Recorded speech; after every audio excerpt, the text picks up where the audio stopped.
নমস্কার বন্ধুরা, সীমা রান্নাঘর। আমি আজকে রান্না করব পটল বাটা।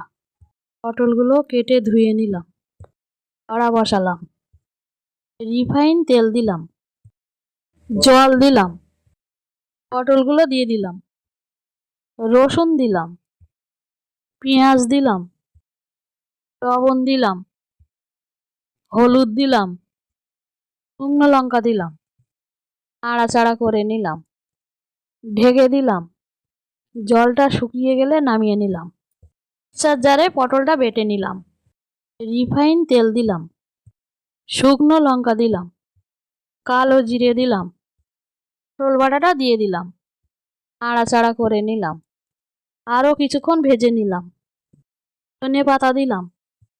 কিছুক্ষণ পরে পটল বাটাটা নামিয়ে নিলাম। আমার রান্নাটা ভালো লাগলে লাইক, সাবস্ক্রাইব, কমেন্ট, শেয়ার করুন।